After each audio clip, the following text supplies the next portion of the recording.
Let us study a new lesson, Traders, Kings and Pilgrims from History textbook.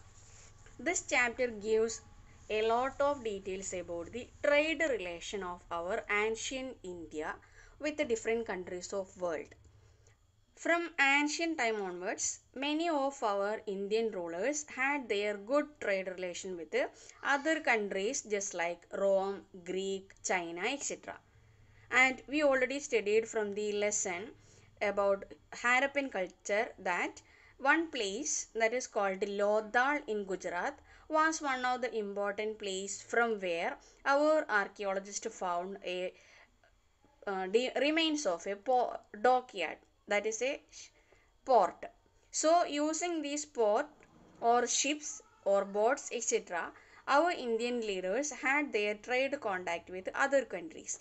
Many things from Chinese country also passed through India to different western countries, and the most important famous items that the outsiders collected from India were gold, spices, pepper, precious stones, etc. Pepper was one of the most important valuable product for Roman Empire, and they called pepper as black gold, such a value that they had given for pepper. Many Roman coins were found from different coastal areas of South India. It can be considered as a proof that India had a trade relation with the Roman countries in olden time.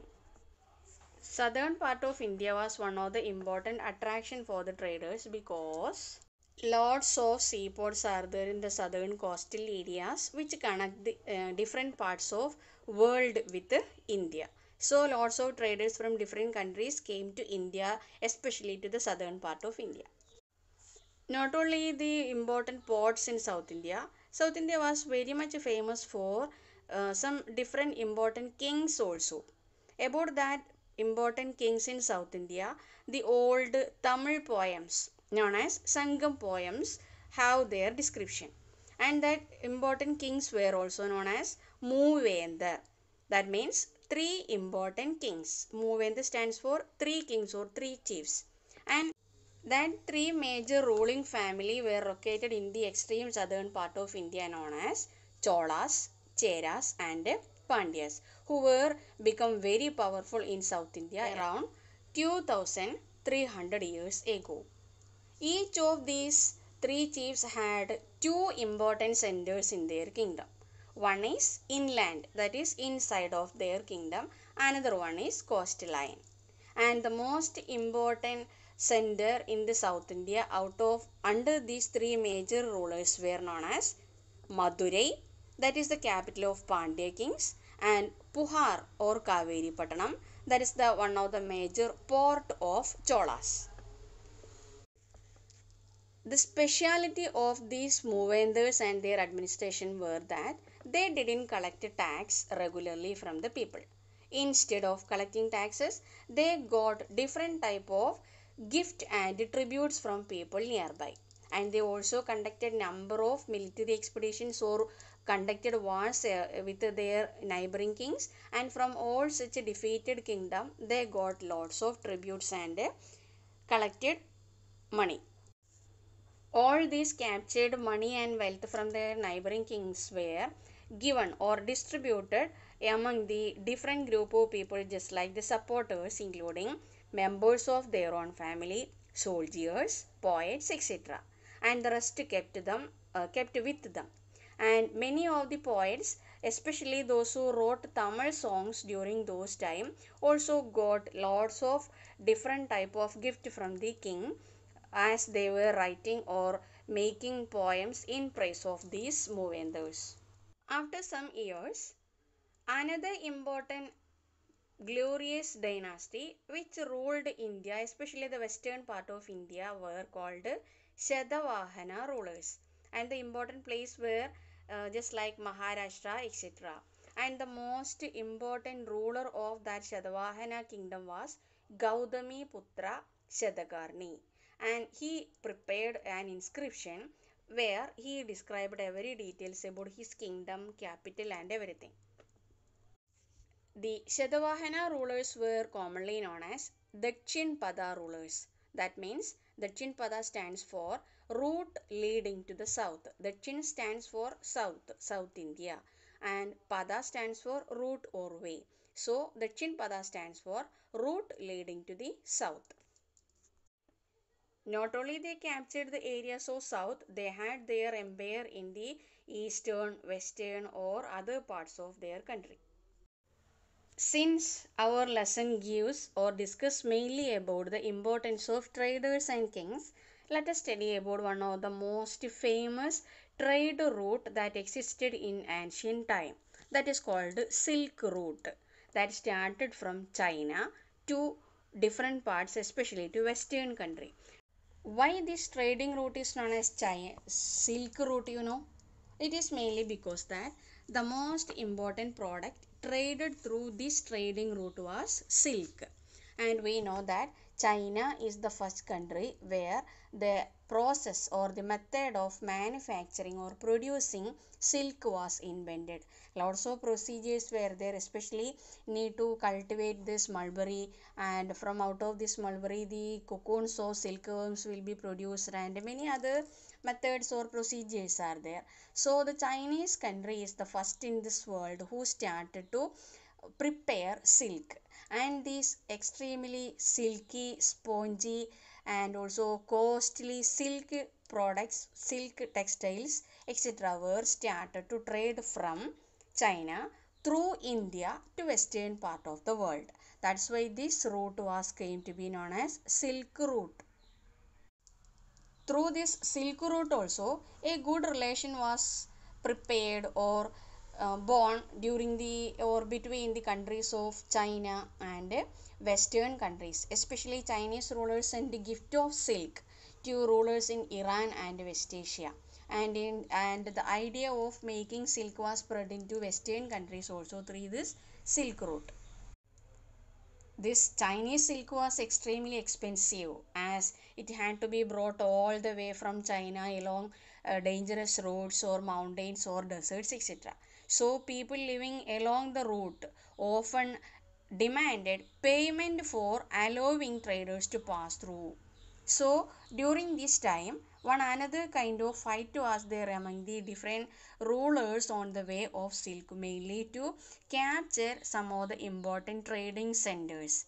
Because whenever these traders were passing through important cities of North India or the way through which the Silk Route was passing, the rulers of such areas were started to collect taxes from the traders if they need to pass through that area. So Silk Route was one another important importance in history, because it also gave a chance for the rulers to improve their economical condition and also to expand their empire. One of the powerful North Indian rulers who started to control the Silk Route were Kushana rulers, who ruled over Central Asia and northwestern India around 2000 years ago. The major centers of power were the major power centers of these kingdoms were Peshawar and Madura. Takshila was also included in their country. During their rule, a branch of Silk Route was extended into southern part of India, where it had a contact with the ports, sea ports in the southern part of India, through which also silk was transported from India to other countries. And Kushana rulers were the first among rulers of our country who started to issue gold coins. And these were used by the traders along the Silk Route. These gold coins also passed from country to country. We know that our country is a land of different religions. We have studied about many religions that is already found in India, and such religions including Buddhism, Jainism etc. also born in our own country. And these religions also started to pass from one country to another along with these traders. Traders didn't sell or didn't carry all the goods and services, but they carried different religious ideologies, our thoughts, educational things, then many other cultural practices from one country to another. And the most famous Kushana ruler who was Kanishka, who ruled India around 1900 years ago. He was the person who spread Buddhism throughout India and across the world especially. He organized a Buddhist council or a Buddhist meeting at a place called Kashmir, where scholars met and discussed about important matters of Buddhist religion.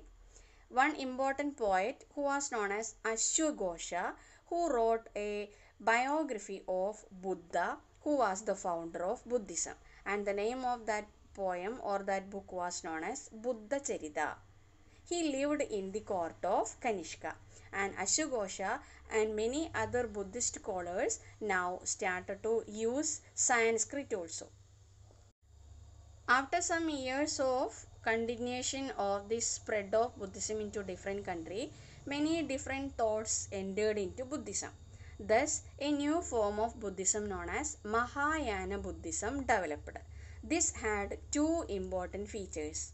One of the features of this Mahayana Buddhism was that in early time, no any sculpture or images of Buddha was created for their worship.